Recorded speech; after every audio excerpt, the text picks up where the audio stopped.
Hey folks, Matt here.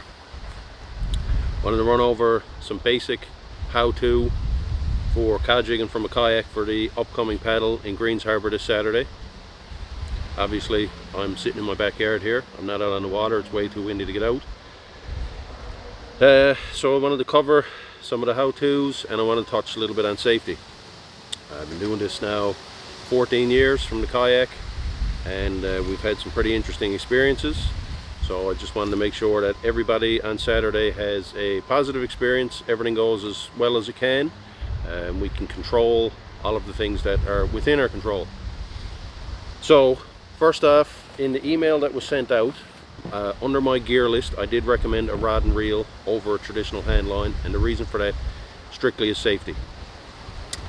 I know some people do use a traditional hand line, but the one major difference, aside from convenience, ease of use, all this stuff, the biggest difference between a rod and reel and a traditional hand line is the fact that your reel has a drag system. If you hook something that's really big, or if you hook a species that you're not targeting, your drag system will allow you to still maintain your balance, keep your rod and reel, and give you enough time to figure out if this is something you're not going to be able to reel in. Take your knife out, cut the line, and everything is still safe. You're still upright, you're not wet. With a traditional hand line, if you hook something that's big, everything is going with it. At the very least, you got 300 feet of line that's just being dragged around the ocean, getting wrapped around everything. It's not ideal.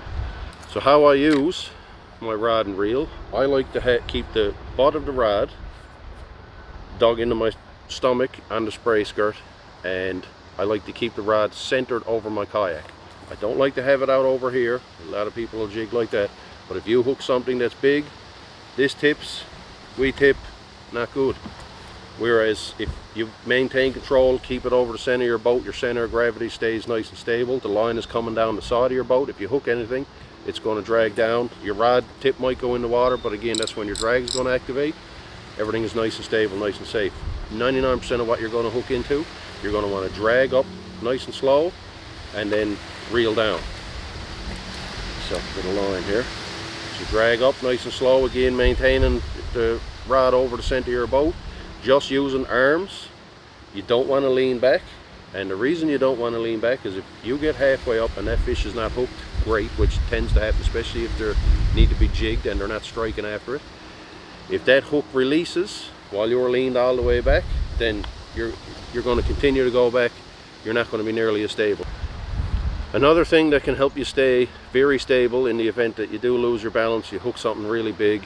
If you're not overly comfortable fishing from the kayak, if you haven't done it before, if you're just apprehensive, whatever, you can always pair up.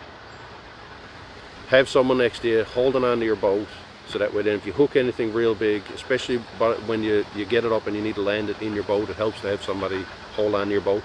Pair up, do it in teams, take turns fishing, just make it a lot easier. I like to keep a tether on my rod, keep it attached to the cordage on my boat. I have lost a rod and reel combo over the side.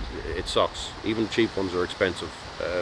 So if you're nervous about keeping it attached because you might hook something big and it might drag you around, again, your drag system is going to prevent that from happening. I'll check your drag before we even goes out on the water to make sure that everything is working the way it should be. One more major safety issue that I personally haven't seen happen yet, but I've come close a couple of times, in the same idea as not wanting to lean back because the hook could spit out. Once you get your fish up to the surface, just have a quick look, verify that it is a good solid hook set. If it looks like it's only into a little bit of skin, or if it's a hook just in the corner of the mouth, something like that, you need to be careful, because once you get the fish up to the surface of the water, you no longer have the buoyancy of the water helping you, so your line is going to be under significantly more tension at this point. So if your line is under a lot of tension and you reach over to grab your lure to pull the fish up, or if you grab the fish, oftentimes you grab the lure to pull it up, but you reach out over and that hook rips out of the fish's mouth at the same time, that's going to pull that hook right up into your hand, and there's a big old barb on them hooks. It's not going to come out very easy. You're certainly not going to be able to do it on the water. Then you're in a situation where you got to hold your hand, somebody got to tow you back. It's not ideal. Once you get the fish to the surface and you're ready to dispatch it and put it in your boat.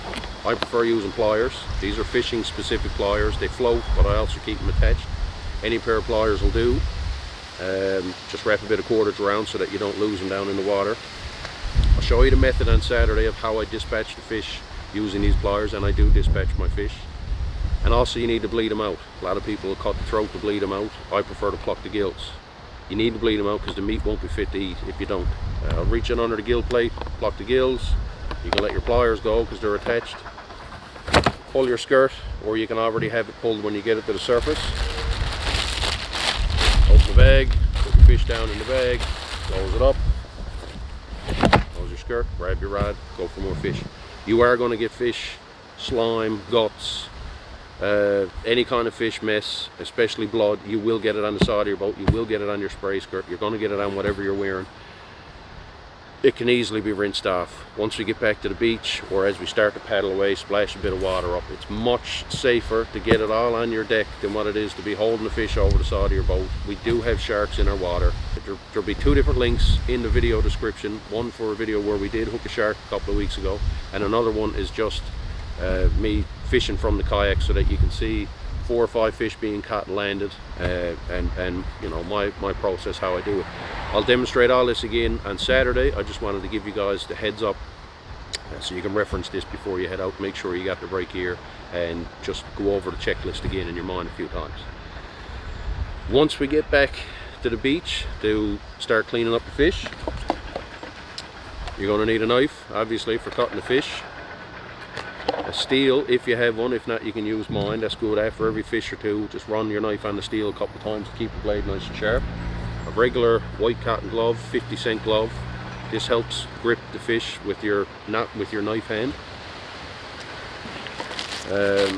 Bags, I have a ton of poly bags here, so if you don't have bags, you don't need to go out and buy them. I got enough to cover everybody. And I just use a piece of 3/4 plywood cutting board. This is about 14 inches across, 31 inches long. I'll strap it to the back of the boat, up on the deck, and that's good. Wood is definitely better than plastic because the fish won't slip nearly as much on a wooden cutting board as what it would on plastic. Again, I will go over all this again Saturday, if you want.